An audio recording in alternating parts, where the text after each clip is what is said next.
Hello, my name is Heather Smith and welcome to Cloud Stories, a podcast exploring the accounting and business apps community. Today I'm bringing you interviews that I did at Sydney Accountex in April. It's quite exciting that a conference brand running in multiple overseas countries, the UK, Spain and Canada, has brought a conference to Australia. I hope one day to attend Spain's Accountex conference. We all know that accounting is an international language, and an accounting conference in a foreign language sounds like it would be really push me out of my comfort zone. So I delivered 3 sessions at Accountex, and Ethan Cooney of Ignition said the most popular session at the conference was the panel discussion on Explore Atomic Habits that I led at the GoCardless Buzz Labs. So thank you very much to Emily Shurey from the marketing team at GoCardless who made that possible, and everyone who attended the session. So I'll talk more about the conference at the end of this podcast, but first I'd like to share with you the interviews from Accountex. In this podcast, I shall speak with Alex Cumberland, agency partner at Oncord, the digital marketing software solution; Jeremy Rowe, the general manager of innovation at the CACatalyst team at Chartered Accountants Australia New Zealand; Rob Cameron, CEO at FYI, the document management and process automation solution, purpose-built for accountants; Guy Pearson, CEO at Ignition, online proposals, automated billing and payment collection solution for professional services business; Melissa Lewis, Business Development Manager at Swift Fox CRM, a CRM for accountants and financial services firm; and Deanne Moodley, Digital Account Executive at a little firm called Microsoft. And from the bookkeeping world, one of my very good friends, many good friends, Nicole Lynch, co-founder of Streamline Management; Marianne, Managing Director at Chisholm Business Services; Tamara Lee Beveridge, Bass and ASIC agent at BizCall 360, and Juliana Nagy, founder of Horizon Accounts. Can I encourage you to stay informed by subscribing to the Cloud Stories podcast and the Accounting Apps newsletter at heathersmithau.com, and hope you enjoy the interviews.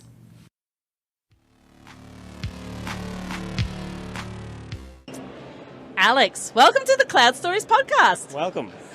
Thank you so much for joining us. Now, can you share with our listeners who you are and who you work for? Of course. So I'm the partner manager at Oncord Software. Oncord's a website platform for professionals that helps you grow a contact database, send email and SMS campaigns, and we do e-commerce as well. Excellent. So we're at the Accountex conference today. What excites you about the conference? We came along because it's putting Xero, MyOb and QuickBooks in the same room, basically. Like, it's not super often that you get to see all of them at the same conference, and it's really cool to go along. And, excellent. Yeah. Have you been able to have some good conversations with them? Yeah, plenty. Yeah, so fantastic. New products they're working on, and we have in the background a lady hitting coffee granules into a bin. That's what's causing that noise.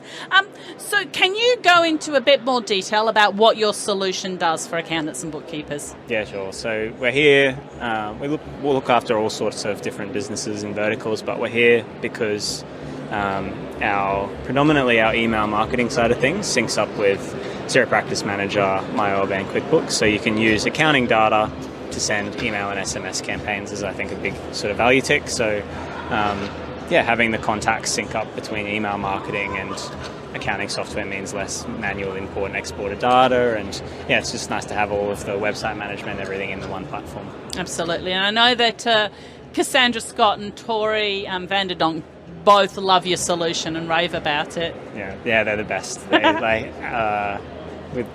Totally happy to do case studies for us and always raving around. We're super appreciative of them. They rock.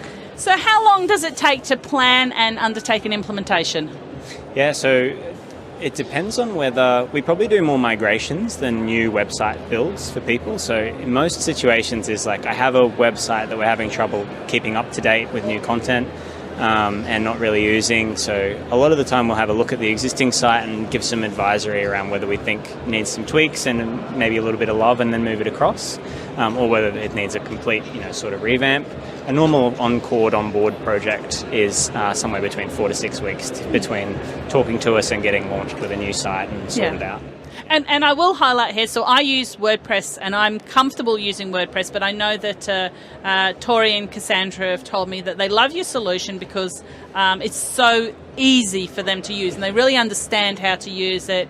And they say it like they talk to me that it's a no-brainer. So I know that I have WordPress and I constantly am navigating widgets updating and this updating and that updating and the theme updating and then sometimes an update comes through and the whole thing breaks and I'm comfortable with it, but you need to know a bit more if you're going to manage a WordPress site. That's exactly right. Yeah. I think especially expecting a small business owner to get their head around that as well as all the other things they got to do. If you've got your head around, if you're around it like you are, then I think it's fine. But I guess the giving business owners the ability to update content themselves, I think, is like vital to running an online business. So. Yeah. And I think while we're talking about websites, it's a good opportunity to point out that if you are a small business, make sure you have ownership of that website, and that if the web developer disappears, you don't lose it. Because I know so many times I hear someone's just completely lost access to their website, and that's massive in the online industry. Yeah, there's a lot of clients that have come to Oncord have come from like some other platforms that have been closed that we've helped migrate people away from. It's not uncommon to hear of web hosts, ceasing to exist, or web designers, moving away from the industry. And there is actually a couple of services that we normally help people with, like Wayback Machine is one that take snapshots of websites over time, and sometimes we can help save people from, if it's taken a snapshot of that and that type of thing. But yeah, I think ownership over the domain name registration can go under the radar sometimes, and making sure the domain registration is actually under you, so you own the rights to where the domain is pointing at your own website, and then all the ownership over the content on the website is really important. And yeah, I think I definitely agree. So Alex just mentioned the Wayback Machine, which is it's the Wayback website, which is a really interesting website, and you can click on another website and you can kind of take it back months or years. And I'll throw out an interesting story. One of my new clients implemented a solution, and I went in there and was like, it's not working, this is incorrect, it's erroneous. And they said it is compliant. They told us it was compliant. They told us it was tax compliant, GST compliant. And I was like, no, the calculations are incorrect. And I opened up the app's website. There was nothing that said it was GST or tax compliant. But then I went and I used the Wayback Machine, and I went back, and 2 years ago, all over the website it said it was GST and tax compliant. So it's just a really interesting story in terms of sometimes things on websites aren't true, but you can actually go back and track the history. I'm quite sure it's a not-for-profit community that runs the Wayback Machine archive, and it's basically any sites that have a decent amount of search visibility are normally like indexed on there. And I know it is interesting, just occasionally we'll go in there and you can, like, if you go and look at it for MyOb or Xero, you can actually see the design revisions, over the last century of how the brand's changed and the, marketing messaging and stuff has changed. So it is actually interesting to go clicking back through, old variations of the site. And we use it to rescue people every now and then as well when their website disappears from the universe. It's an interesting world. So, what new features and functionalities do you have planned for 2023? So we just finished a major server migration. So Oncord hosts infrastructure in Brisbane, backed up down to Sydney, and we have separate cloud infrastructure for overseas. So we just finished a really big server migration to help modernize Oncord, and we've just released drag and drop rotators and sliders for the website page builder side of things, which is pretty cool. And what else we got cracking for the integration side of things? I think they're probably the main ones. After the big server migration, like website page speed is really important for us. So I guess making sure that the website loads really quickly, it helps with search. So that was kind of the main objective of that server migration. So with that done, we got a few kind of undercover things that are cooking that should be kind of announced in the next few months. One's listening, you can tell us. Well, thank you so much for joining me on the Cloud Stories podcast. How can people get in contact with you, and how can they get in contact with Oncord? Yeah, everyone sees everything at Oncord, so oncord.com or on social media, and I'll see it, the founder will see it, and we're a pretty accessible team. So thank you so much. No worries, thank you.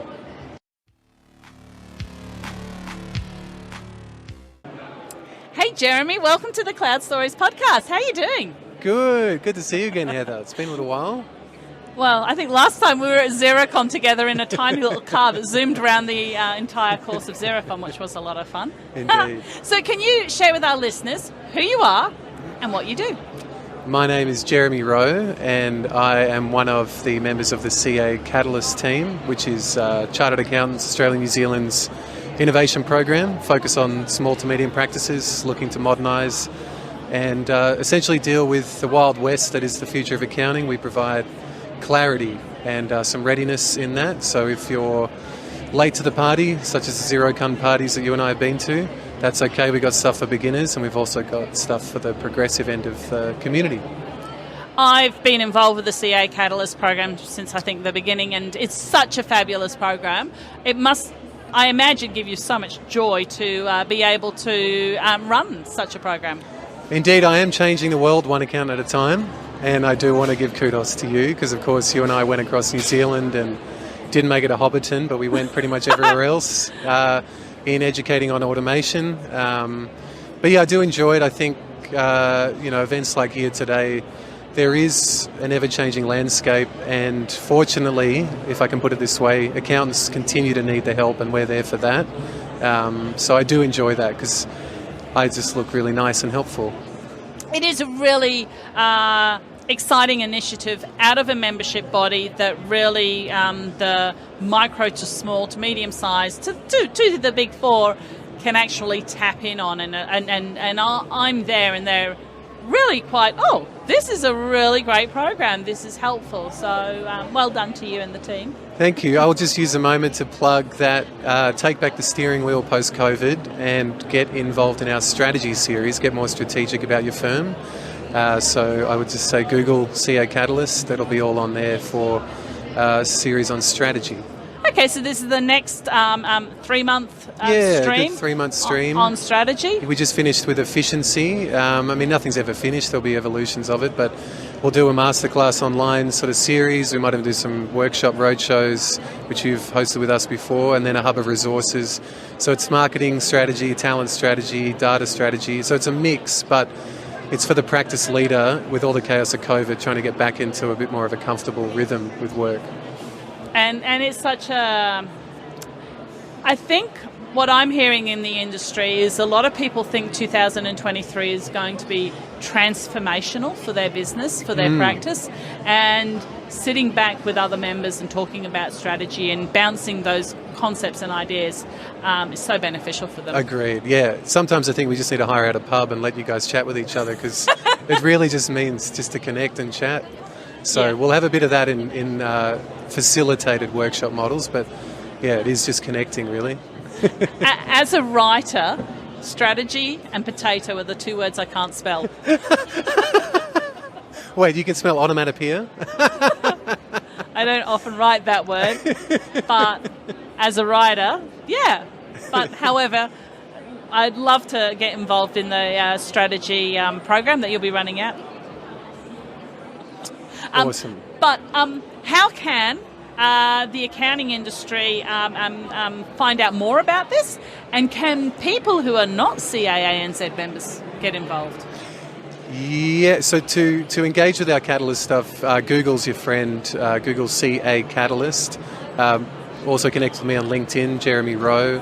And then I would say most of our stuff is available for non-members as well. That's for sure. In fact, I think now pretty much all of our stuff is. We have converted some CPAs across the CA recently as well. I just want to plug that. Well, that's fantastic. And I do think that one of the trends that people are saying looking forward is micro-skilling and micro-learning. And this actually fits in really well in that you're not just doing it for CPD or CPE. You're actually doing it to drive your business, to drive your efficiencies and your strategy, but to build a better life for yourself and your team. So Yeah, I actually didn't know of CBD until a year in. And I just thought, wait, if I tacked on this, it's 2 hours CPD, people will buy our stuff more, great. So, sure, we do have, obviously, it's CPD run, but I've always hoped that our stuff is out there to really hone in, as you say, on the micro skills, the ever-evolving practice model, and how you can really make change, either it be small or large. Yeah. But yeah, CPD, I thought it was another type of CBD when I first started, so anyway. Well, and a good point for our apps and trainers who are listening in is to investigate whether what you're offering, you can offer CPD on it, because it is a marketing tool for them. Indeed. So what excites you about 2023, Jeremy? I've got a great girlfriend. You've known me this long. It's kiss a few toads to find the right one. So I'm happy personally. You can't go to Hobbiton with her. No. It was promised that you go with me. She's more an elf. I think. Where do the elves live? Anyway, what I'm excited for, I think there is a sentiment about getting back into the driver's seat of your life, as well as your business, given the chaos we've all dealt with.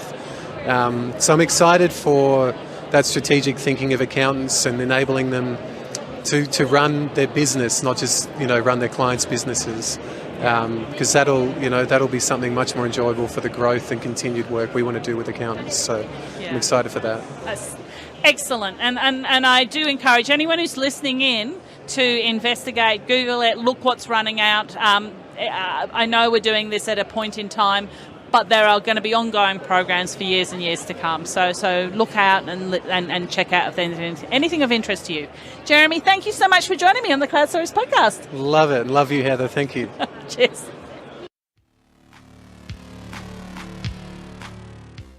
Hello, Rob. Welcome to the Cloud Stories podcast. How are you doing? Thank you. Good. Very good to see you again. And we're really well, having a great time here. So for our listeners, can you share who you are and what company you're working at? So my name is Rob Cameron. I'm the CEO and co-founder of FYI. And FYI is a online document management service built for accountants and financial planners. So we're at Accountex here today. What has excited you about today? It's great to see the whole industry out again. As we know, I know we're post-COVID, but still every time I see it, it's fantastic. And to see so many different vendors here, it's a real collection. The whole tribe's here, and accountants are out, and you can see them everywhere engaging and talking. So, a lot of energy in the room. There is a lot of energy, yes. So, can you explain for our listeners a little bit more about what FYI does? Yeah, great. So what we do, it's interesting to describe succinctly because there's a bit in it, but the best way to describe it at its core value proposition is to have a paperless office in the cloud, to have a genuine, secure vault that allows you to be able to find any interaction you have with a client, whether it be a document, anything that you've done is readily available to your team, who could be working anywhere in the world that have a broadband connection. So that's that's very much the core of it, and then from there we do other elements as well. And so it's secure anywhere in the world. Yeah. So security is obviously massive, and the other interesting thing is our realization is accountants, even though it's subtle, they actually work a little bit differently than other professionals. So part of the, I think, what success we've had, it's about really us knowing our market and really understanding the fact that leverage in accounting firms is really important, that the partners are the focal point for client communications. It's really important for them to be able to, instead of forwarding emails, for them to be able to delegate it properly as a task that's trackable and make it so they can actually do, and that allows them to get less stressed and also better client service as well. Yeah. And it does seem to be quite a popular and well-loved solution in the industry. So can you tell me, how long does it take to plan and implement and undertake an implementation? That's a great question. It's a bit of the how long's a piece of string type thing, but we generally say for a 12, 13 user practice, say they're coming off a traditional practice management system, I won't mention, you could be up and running within 6 weeks. And I say that deliberately, which is, I think, sometimes people are being held back in the profession because of the perception that it's going to be a nightmare, that it's going to be expensive and arduous, and the team are going to struggle with it. And even though I'm self-interest here, but that's not our experience. We find the team member, because there's so many real occurring patterns across various software, that younger team members jump on this new cloud technology and just start using it. Not to say they don't need training, but it's the change pain is not as great. And we've been around for 6 years now. I reckon 40% of our R&D has been in migration routines. So we've done a lot of work to be able to reach in across 13 different historical systems where they've had your documents stored in the past, and we automatically bring them up and attach them into whatever online practice management system you're using. That's very, very exciting and efficient. Can you share with our people who are listening in, what are some new features and functionalities you've released in the last year that they need to be aware of? The biggest one, the most important one we're working on at the moment is obviously we always are continuing. Our point of difference beyond that core document management is we've got process automation. So we've added a lot of elements in there to make it so that the process automation, if anyone's not familiar with it, it's taking anything you do repetitively across your practice, whether it be in compliance work, client service, but even practice admin, marketing, HR, and making it so that it's not generating a task list, because users don't really need that. It's actually doing part of the work for them. So it actually creates emails and sends them to clients. So you can have it so it actually kicks in on the first day of the month. It works out the specific set of clients that you do bookkeeping for regularly on a monthly basis, and it will work through the 13-point the process that has to happen. And it will trigger and it will run up for each one of them, whether it be creating a set of work papers or sending an email or whatever it is. And that's sort of an area of focus for the last year, is really taking that to the next level. That's exciting. I'm sure that's been well received. It is indeed. So yeah, we've had a great run. We're up to 16,000 users, 1,000 practices. So our growth has just been pretty amazing. We don't take it for granted, but it's been very rewarding. So 2023, what features and functionalities do you have on the roadmap? We've got a lot, actually. So we never like to go too far out, because I think it just really creates a thing where you're always over-promising, under-delivering. But so the key elements that we're working on at the moment is really improving. We don't do a formal traditional portal. I don't think the market necessarily wants that, and there's great providers out there already. But we do secure transfer of documents is critical, and we call that Collaborate. And we actually leverage existing technologies like SharePoint and OneDrive. So we're spending a lot of time and effort to really amplify that and make that more powerful as well.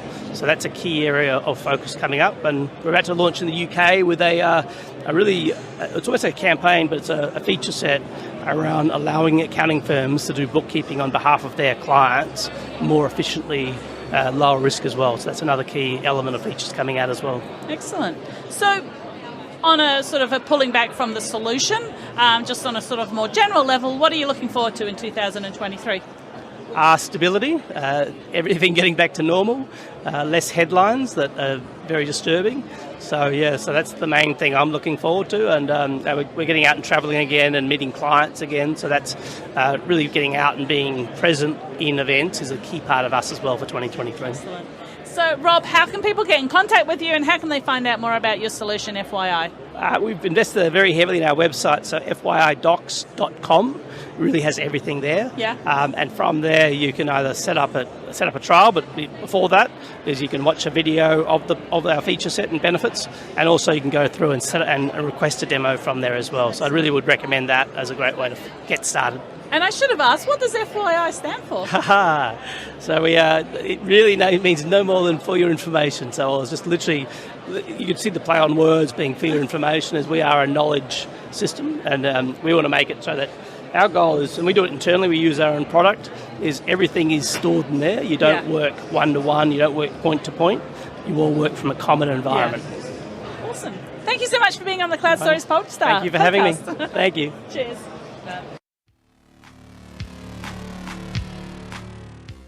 Hey Guy, welcome to the Cloud Stories podcast. Thanks so much, Heather. It's great to be here.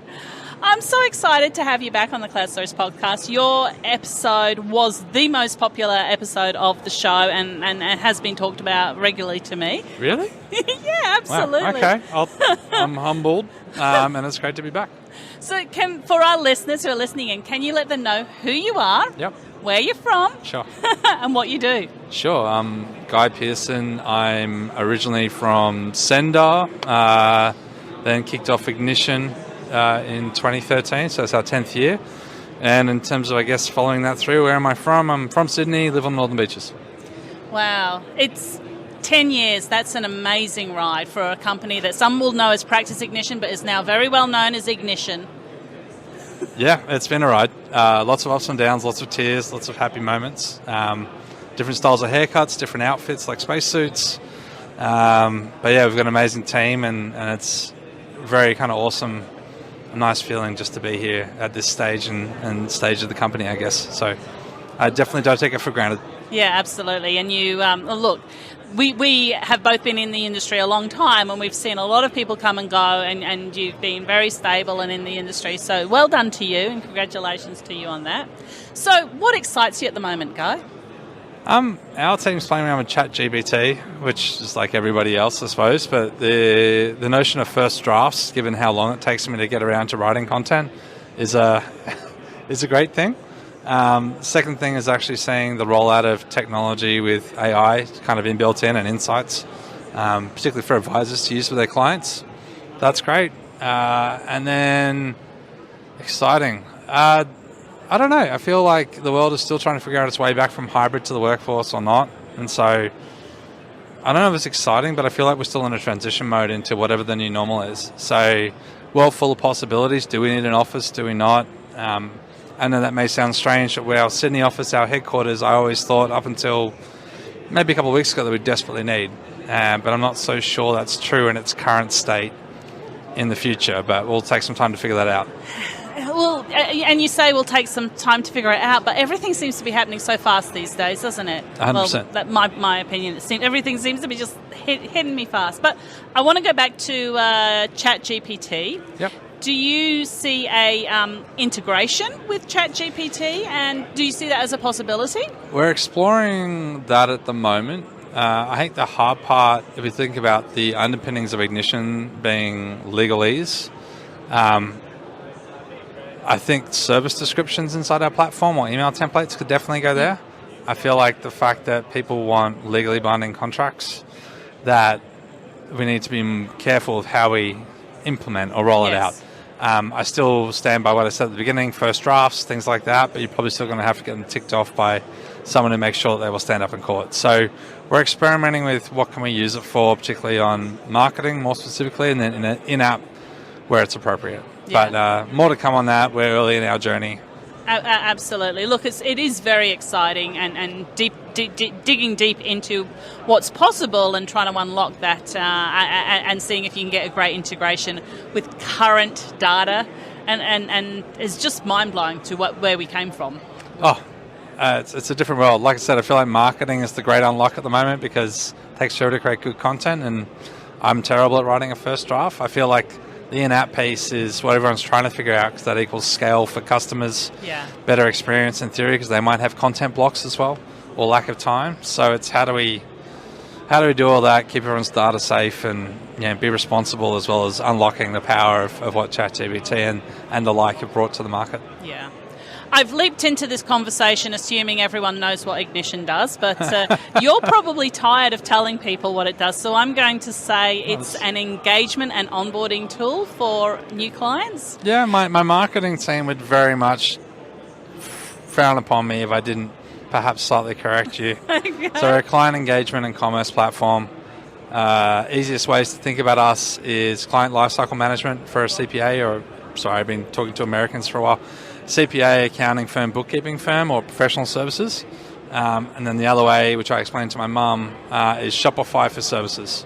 She gets her head around that, so we're sort of everything that you need to do to generate revenue for a particular set of services being sold, collection of payments, we link through to third-party workflow, task management, and we link through to your billing engine and kind of just take all the admin out of getting paid.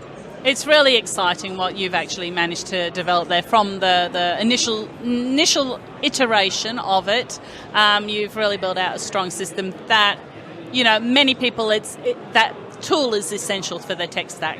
I'm very happy to hear that, and I'm glad we've helped solve a whole lot of headaches and problems, including my own. So it's awesome. The name change from Practice Ignition to Ignition was to, and again, correct me, I'm sure you and your marketing team will correct me, was to say, well, we no longer need to focus on practices. We're actually offering ourselves to professional services beyond accounting practices. How has that gone for you? It's gone really well. So one of the reasons we changed the name is we did a whole bunch of customer data analysis once we got a data team on deck. And the output of that was a higher percentage of non-accounting and bookkeeping customers than we first anticipated. We knew it was going up over the years, but it had accelerated. So about 12 months ago or more, we realized we had north of 20% of our customer base was already non-accounting and bookkeeping.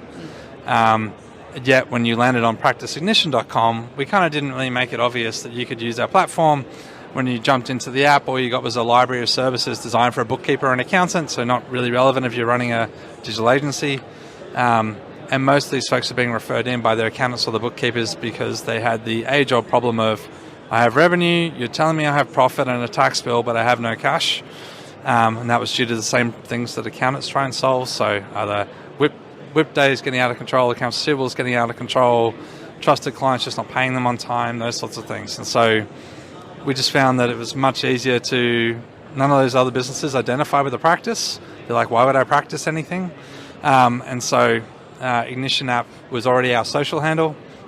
Went through a whole branding exercise only to land back on kind of what our social handle was. It made sense. And that's kind of why the name change. And over time you'll see us make it easier for other non-accounting and bookkeeping customers to feel at home using Ignition. Yeah, absolutely. So how long, just sort of a standard question here, how long does it take to implement or plan an implementation and implement? It really depends on how much time you commit, and I mean that in like a solid block. So there's probably two kinds of customers. There's a customer who is coming with a fairly new established business where they've got some form of pricing matrix that they thought up, and they're tech savvy and they get up and running super quick. And you've got larger businesses who have many more processes, years of data, maybe an unclear pricing strategy that's grown over the years. And typically the change management piece for those folks takes a little bit longer. And so they can get up and running, all of them, and create a proposal same day within an hour if they wanted to. Get it accepted, get paid the same day. That's still doable. We tend to find that most people roll it out in full when it comes up to a end of financial year. And so that's part of the thing that we're looking to battle this year in product, so to make it easier to kind of get started and start taking care of your accounts receivable and getting paid a whole lot faster. Still have all the proposal tools and everything that we're known for, the onboarding, but just kind of make that client lifecycle management piece kind of instant. So that's our 2023 goal. Okay, excellent. Thank you for sharing that with us. Right. So you started out in practice. Yes. Is your practice still going? Yeah, there's Gareth is probably here somewhere, being Sydney's the head office, but so that firm's still running. So we kicked that off at the end of 2009, early 2010. Still sit on the board there. They let me. Still occasionally visit the office, but I don't know. It's pretty interesting watching that grow from the sidelines, very much as a passive spectator. Yeah, absolutely. So we're facing a lot of financial uncertainty, inflation, interest rates rising, staff shortages, clients wanting a lot more from us than we necessarily have hours in the day. What thoughts do you have on that? There's a lot of topics there. I didn't want to pigeonhole you into something. I wanted you to go pick one and run with one of them. I appreciate that. I feel like tech rollout enables efficiency, so clients and requests can be managed by rolling out more tech in a lot of cases. I think the other part is choosing your business model wisely. So I feel like there's a lot more firms now that are established that are going, I'm only doing 100 client groups. Yeah. And so I can't take on a new one until I sack one or I sell one or give one to somebody to take over. And so I feel like it's more about managing where you sit, what services you offer, the pricing associated with that, the value you deliver, and then trying to make sure you've got adequate capacity. I'd be remiss if I didn't give our software a plug. The whole point that Ignition exists is so you have transparency on what you're delivering for what price. And so I think if you get that part right, the rest of it can kind of flow, and just make sure you're not doing out-of-scope work. Yeah, absolutely. Look, I'm really keen to know, and people were very fascinated by the business model you shared with us in the earlier episodes. If you were to start a practice today from scratch with all of your knowledge that you have on board, would it be the same, or would you have a different business model? An accounting firm, just to be... Accounting practice, sorry. Yep, sure. An accounting or bookkeeping, but it's going to be accounting practice. Either or. I would do... What would I do? I think I would probably do the same model as where Sender has ended up. I have a feeling I would probably lean more in on the founders post-exit, and then investment into the next generation of technology coming through. This is not a well thought out thought, no. as you could probably tell. But I love investing in stuff, and that's not meant to be a show of wealth. It's more just I had people help Ignition out in the early days. Without investment, you can't build something great to sell later. If you think about that, and that's all software is. So I'd be interested more in, and a lot of ex-founders want to be able to sort of pile back in and do the same thing. So would love to be involved in that sort of side of things. And I think the only other thing I would love to do is do more tech for not-for-profits. Don't have a solution there necessarily. I'm very irritated when I get a call from a call center that is representing a great charity, talking about the work that they do, where they have no connection outside of calling on behalf of to sell stuff to that charity. So I would love to see that somehow scale and move in-house and be less overhead costs for the charity, so more money can go to the cause.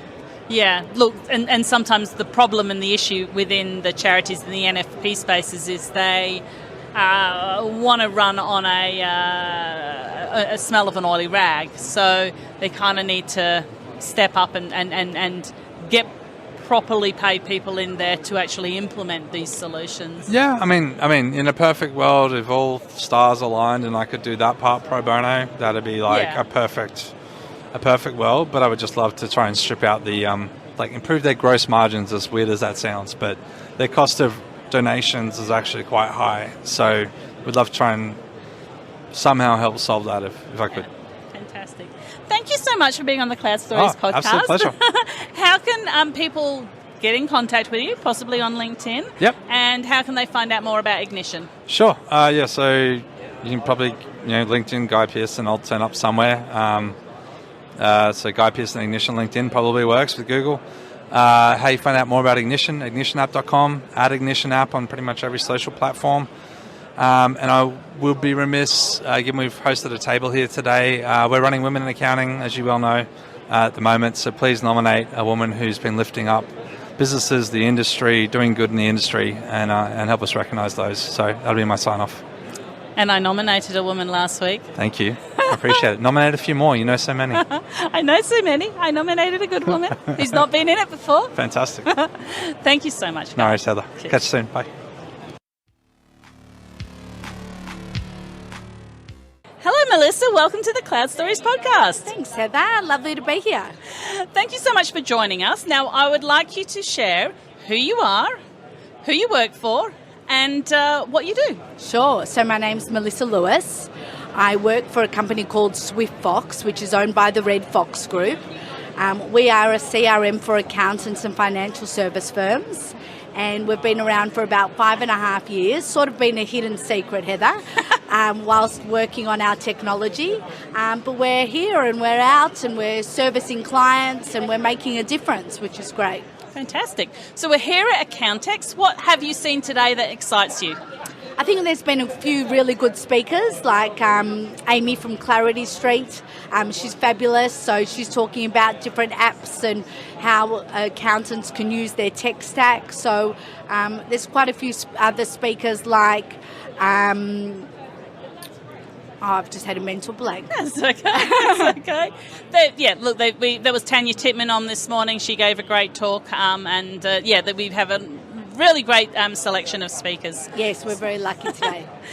So can you share with us in a bit more detail what your solution does? What would it do for me? Yeah, so SwiftFox is one platform, one password, one subscription. So basically we have everything in one, which is very user-friendly.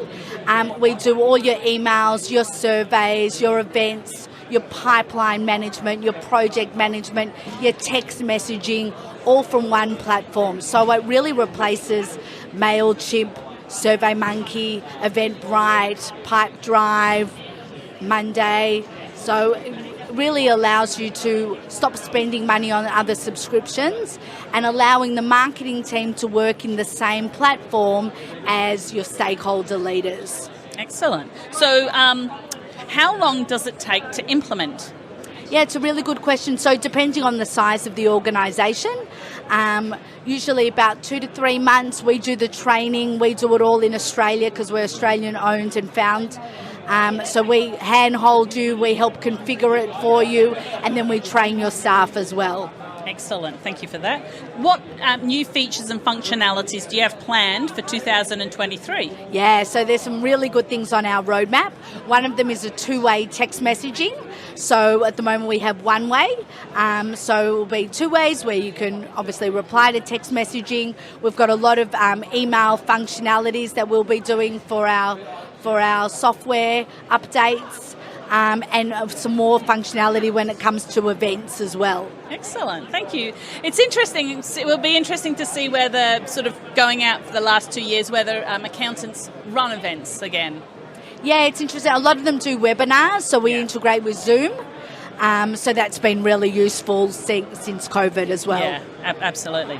So how can people get in contact with you and how can they find out more about your solution? Yeah, great question. So you can get in touch with me directly at swiftfox.com, swiftfoxcrm.com, and book a demo. I'd love to help anyone with any questions. Thank you so much, Melissa, for being on Cloud Stories Podcast.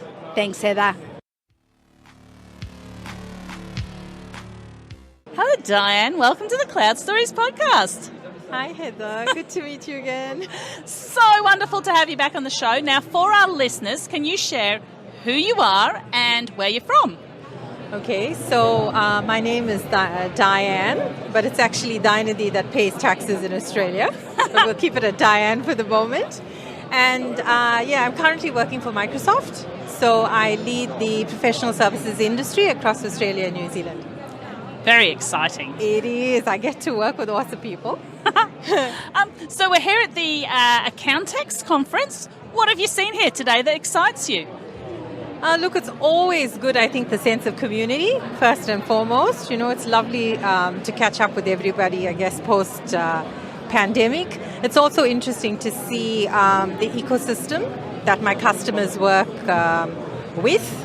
You know, and all the sort of tools that are available for them to use. So you work for Microsoft. Many people will have an awareness of Microsoft, but what should accountants in practice know about Microsoft solutions?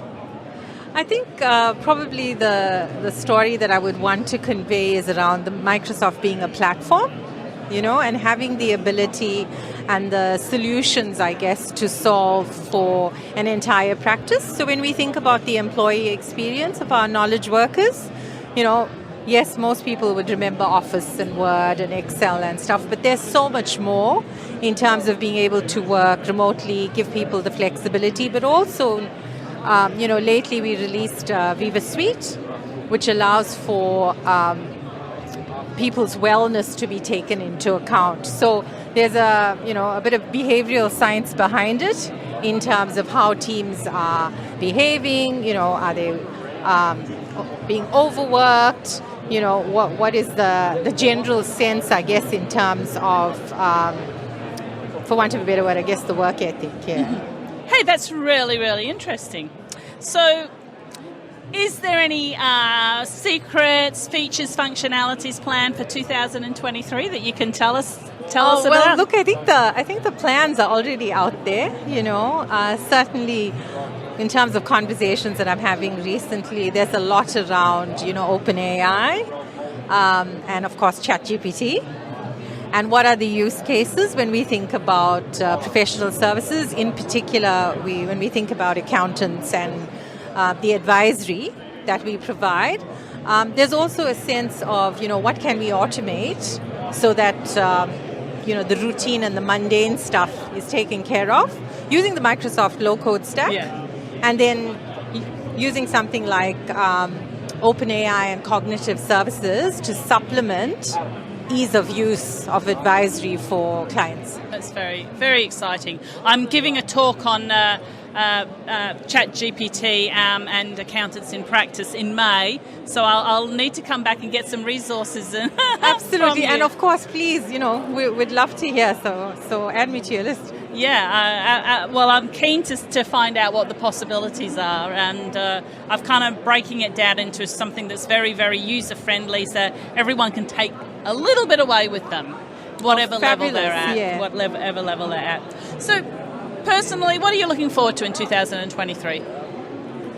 I guess I'm really looking forward to being able to make an impact, across the industry. I mean, I think I'm in a unique position where I get to work with a whole lot of different accounting firms, and I'm really passionate about the industry, so being able to kind of work in a position where the platform actually allows potentially to service all of the practice. So I talked about employee experience before, but equally the client experience. Yeah. And so I think making an impact. Yeah. Excellent. Thank you so much for that. Thank you so much for talking to the Cloud Stories podcast. How can accountants and bookkeepers who are listening to this find out more about Microsoft solutions that are going to help them? Well, of course, the Microsoft website would probably be the first place to go. There's a lot of videos on YouTube. There's equally Microsoft Learn, which is a free learning system that we have available for sort of base knowledge and certifications. And, of course, they can look me up on LinkedIn.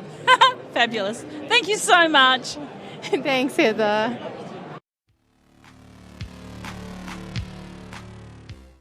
Well, it's the end of the day, and Cloud Stories Podcast is interviewing four of the loveliest bookkeepers in the industry. So I'm going to start with Nicole. Nicole's got the microphone, and then she's going to hand it round. Nicole, can you introduce yourself, who you are, where you're from, and what you thought of today at Accountex? I'm Nicole. I'm from Streamline Management. I am one of the most sensational bookkeepers in town. You'll recognise me because I'm always in red. Here at Accountex today, I'm mostly here for the people, to be honest with you, and the people at home can't see this, but my friends are sitting here around the table, and it's always wonderful to catch up with your friends, even just swapping notes. So that's why I'm here today. And is that your mum I can see over your shoulder? No. Probably. I'll assume yes. That's lovely. Thank you so much, Nicole. Welcome. Who'd like to go next? Who you are, where you're from, and what you think of today. Hi, I'm Marianne. I'm from Chisholm Business Services.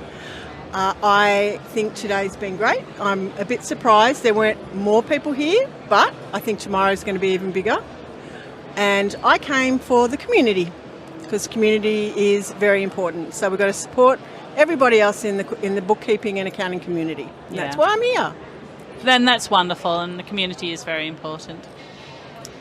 Who you are, where you're from, and what you thought of today. Hi, I'm Tam Tamarily Beveridge from BizCore 360 Tasmania.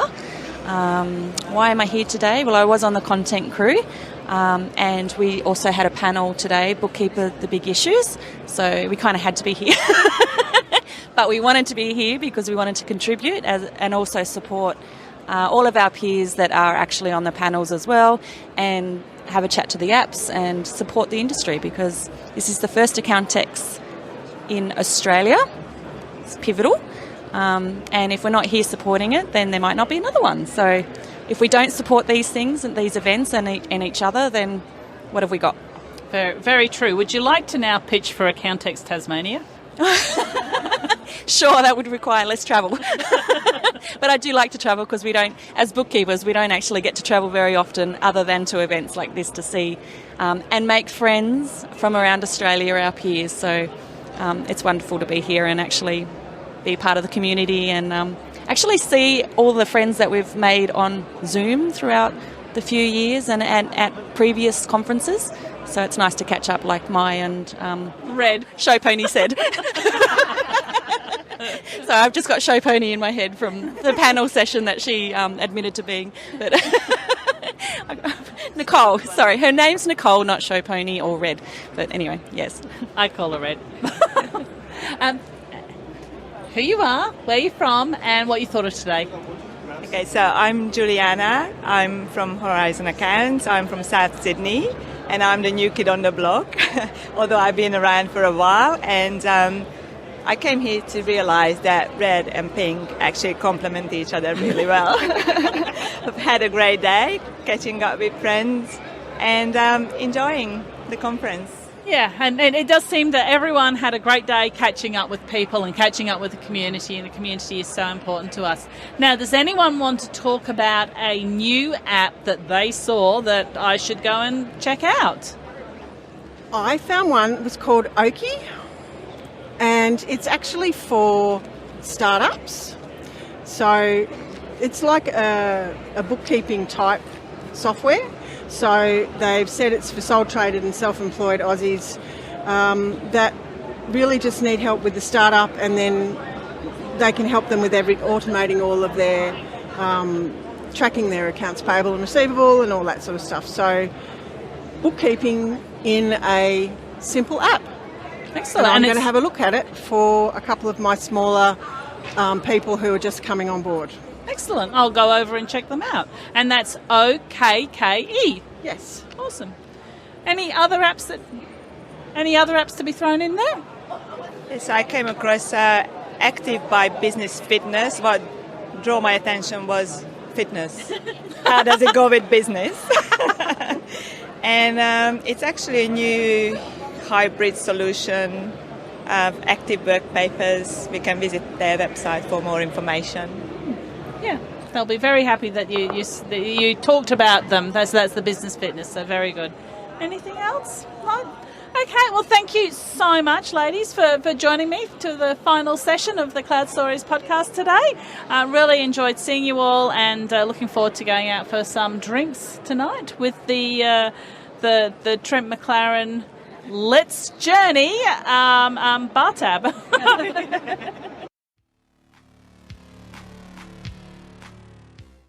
Hi, I hope you enjoyed those interviews that I did at the Accountex. I hope you found them informative and edutaining.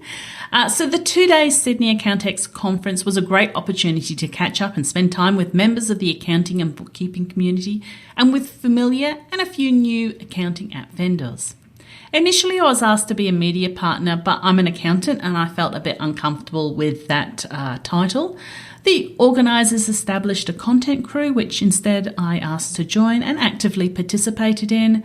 I was listed on their website as being part of the content crew, but I'm no longer listed there. I'm not sure why. During the early stages, the content crew were extensively involved with encouraging new speakers to pitch their ideas, reviewing speaker submissions, and highlighting which sessions we thought would resonate with the accounting and bookkeeping community.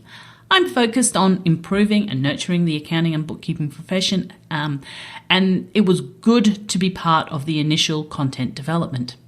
So I was gratefully allocated a podcasting slot for the last session on the last day in a cute podcast caravan, but my bad, I got a bit confused with calendar timings. Sometimes when I'm in a different time zone, and sometimes when the calendars come up and then you go to a different time zone, it gets a bit confusing. So that was my bad, and I missed it completely. I'm normally quite busy at conferences, so I hustled up a few more opportunities, as well as the interviews that you just listened to. I delivered 3 fun and engaging sessions. So with the Fathom team, I coordinated a brilliant panel discussion, how being purpose-driven and customer-centric can help attract customers and retain top talent on the main stage. I delivered panel discussion on Explore Atomic Habits at the GoCardless Buzz Labs with Michelle Grisdale, Aymar Latif and Dan Osborne, and also at the GoCardless Buzz Labs with Nick Sinclair, the founder of Humanverse, which is the group of TOA Global and AB Squared Institute. I discuss current industry trends and how accountants and bookkeepers can optimise them. So I plan to release these sessions recorded at the GoCardless Buzz Labs on the Cloud Stories podcast soon. So please subscribe so you can catch them.